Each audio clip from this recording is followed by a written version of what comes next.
We'll be counting soldiers and civilians separately. Civilians were of all walks of life, whereas military deaths were almost entirely men. The average age was about 23.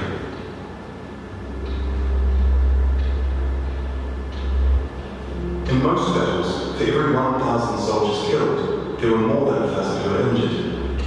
The word casualty can be confusing because in military speak it often includes both deaths and injuries, and anything else that takes a soldier out of service. But here we're just counting the deaths. Germany started World War II when it invaded Poland. Poland ultimately lost over 200,000 soldiers in the war, and most died after the invasion, while the country was occupied by Germany and the Soviet Union.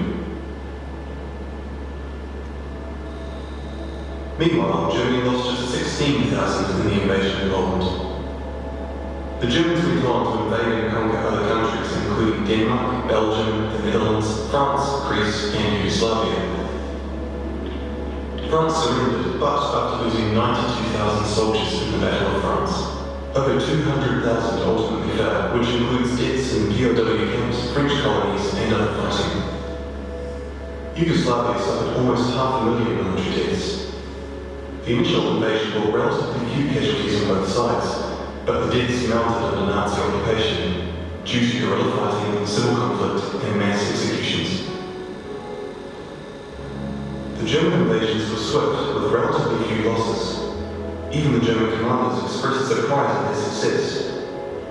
And then we have the United Kingdom and the United States, who were not invaded but took the fight to the Nazis.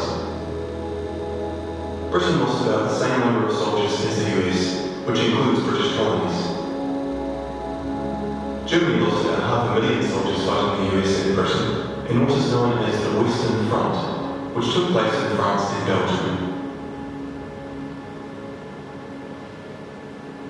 But most German soldiers died in the Eastern Front, Germany's unsuccessful invasion of the Soviet Union.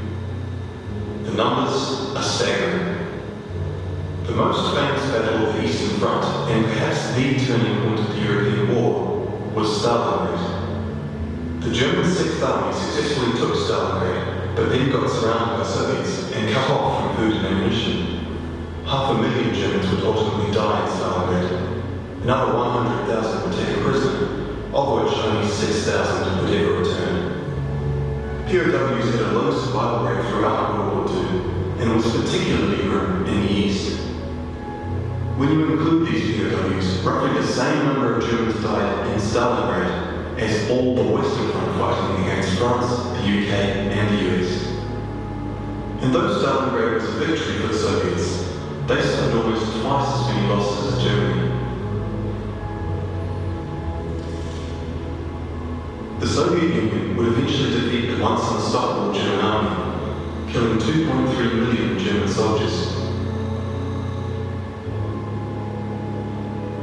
But winning the war came at a cost.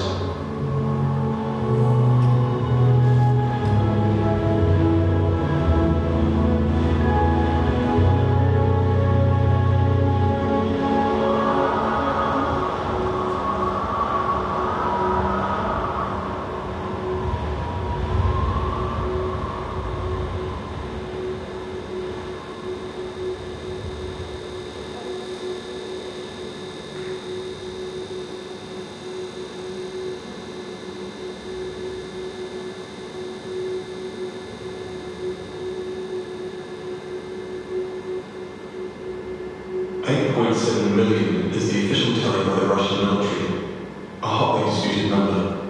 Some studies have calculated as many as 14 million died.